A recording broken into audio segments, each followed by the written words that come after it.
ইব্রাহিম নবীর এই আমল থেকে আমরা দ্রুত মেহমানদারি করা এটা জানলাম, সালাম দেওয়া জানলাম, সালামের জবাব দেওয়া জানলাম।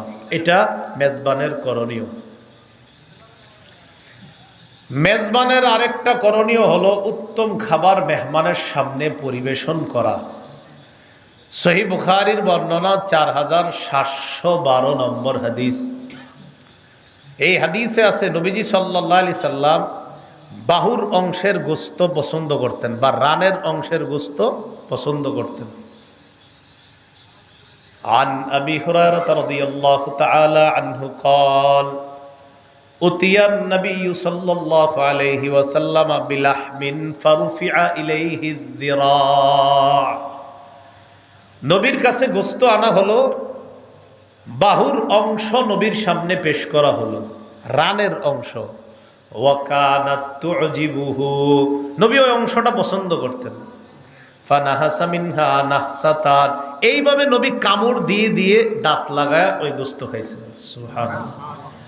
তাহলে এটা একটা উত্তম খাবার। তা আপনারা আবার সবাই কিন্তু এটা খাইলে হবে না, তাহলে বেচারা দিবে কোত্থেকে এতগুলা? মানে উত্তম খাবার, উদ্দেশ্য উত্তম খাবার। নবীজি বকরির পায়া পছন্দ করতেন, বকরির পায়া এটা নবীজি পছন্দ করতেন।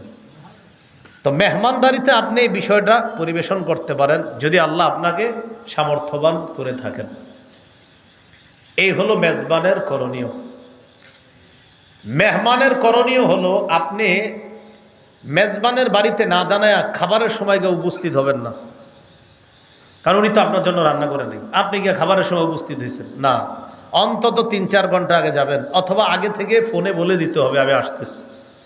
সূরা আহজাবে আল্লাহ বলেন, ইয়া আইয়ুহাল্লাযীনা আমানু লা তাদখুলু বুয়ুতান নাবিয়্যি ইল্লা আইয়ুযানা লাকুম ইলা তাআম। নবীজির অলিমা খাওয়ার জন্য সাহাবারা আসছে, নবীজির অলিমা খাবে, নবীজি বিয়ে করছে, অলিমা খাইতে আসছে, তো সাহাবীরা খাবে। আল্লাহ বলে দিলেন, এ সাহাবীরা নবীর ঘরে ঢুকবা না যতক্ষণ খাবারের জন্য অনুমতি মেজবান মানে নবীর পক্ষ থেকে না হবে ততক্ষণ যাবা না।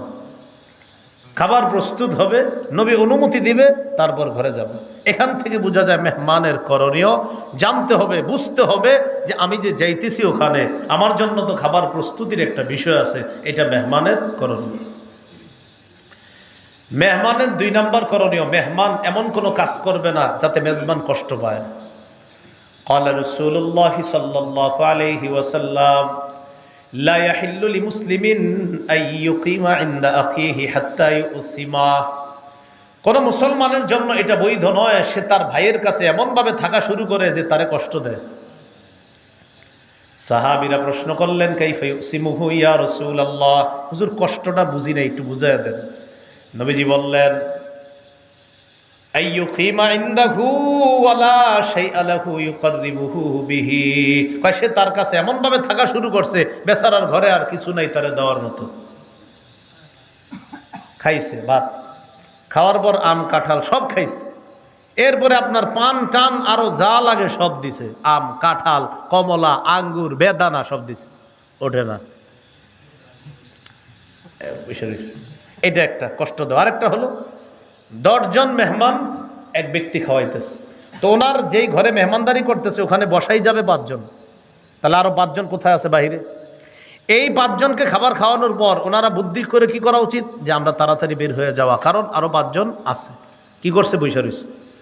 তো আব্দুর রহমান ভাই কি অবস্থা, পান সুপারি দিবেন না?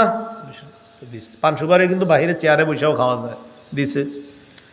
দেওয়ার পর এরপরে তো আর ঠান্ডা টুন্ডা খাওয়াবেন না, এই আর কি বিষয়গুলা সব চলতেছে। বাহিরে কিন্তু মানুষগুলা অপেক্ষা করতে, ওই বেচারা তো মেজবান, উনি তো বলতে পারতেছে না যে বাহিরে যান। আরেকটা বিষয় মনে রাখবেন, কোন আলেমরা কোনো মাহফিলে যখন যায়, কোনো পীর সাহেব বা উনি যখন কোনো ঘরে যায় বা ওনারা যখন কোথাও বসায় নিয়ে আপনাদের এলাকাবাসী, তখন তার সাথে দেখা করার জন্য ২৫-৩০ জন যায়, এটা সমস্যা না, ভালো কথা, যাইতে পারে। তো যেই বেচারার ঘরে গেছেন উনি কিন্তু সর্বোচ্চ ১০ জন বা ১২ জনের খাবারের আয়োজন করছে, আপনারা ৩০ জন বসে রয়েছেন। এখন উনি কি করতেছে, ওই যে ওনার ঘরে যে মূল অতিথি তাদেরকে খাবার দিতে পারতেছে না লজ্জায়, কারণ ৩০ জন বসে রয়েছেন। এখন কি করে উনি চানাচুর দেয়, পেয়ারা কাইটা দেয়, আনার কাইটা দেয়, কমলা দেয়, আঙ্গুর দেয়, বুঝায় যে ভাই এটা খায় আপনারা বের হন। ওনারা বের হবে না। আপনারা আবার টেনশন করেন না, আমি কিন্তু ওরকম মানে আমার বসাইতে হবে না, আমি কোথাও খাবার খাই না, আমি বাসা থেকে নিয়ে আসি, টেনশন করা লাগবে না। খাবার আজকেও নিয়ে আসছি, একটু আগে খেয়েও ফেলছি, আমি কোথাও খাবার খাই না, যাও আমার স্বাস্থ্যগত বিষয় বা যে কোনো কারণে। তো আলেম ওলামা বা যারা মাহফিলে যায় কোথাও, ওনারা কোথাও গিয়ে বসে, ওনার সাথে এতগুলা মানুষ, আমি বলছি না এটা খারাপ, আপনি দেখা করতে যাইতে পারেন, তো আপনারা বুদ্ধি করে বের হয়ে যান না। তা আপনি যে বসে আছেন, আবার ওই মেহমান যারা তারাও ক্ষুধার্ত অবস্থায় বসা, আর ওনারও তো বলতে পারে না খাবার দেন, আবার মেজবানও দিতে পারতেছে না, বসে রয়েছেন 30 জন, ওনার এবিলিটি আছে সর্বোচ্চ 10 জনের।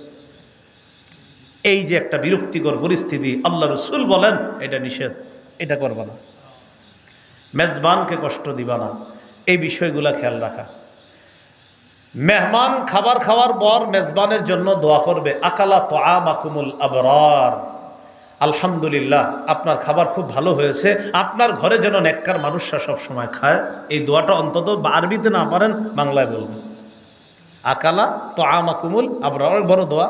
আকালা তাআমাকুমুল আবরার ওয়া আফতারা ইনদাকুমুস সাইমুন ওয়া সাল্লাত আলাইকুমুল মালায়েকা। এতগুলা বলা দরকার নেই, আপনারা শুধু একটু বললেন আপনাদের ঘরের খাবার যেন সবসময় নেককার মানুষরা খায়। রাসূলুল্লাহ সাল্লাল্লাহু আলাইহি সাল্লাম বলেছেন, তোমার ঘরের খাবার কোনো পাপাচার ব্যক্তি যেন না খায়, নেককার মানুষরা যেন তোমার ঘরের খাবারটা খায়। আল্লাহ আমাদেরকে কথাগুলা বোঝার তৌফিক দান করেন। এইগুলো মেজবান আর মেহমানের করণীয়।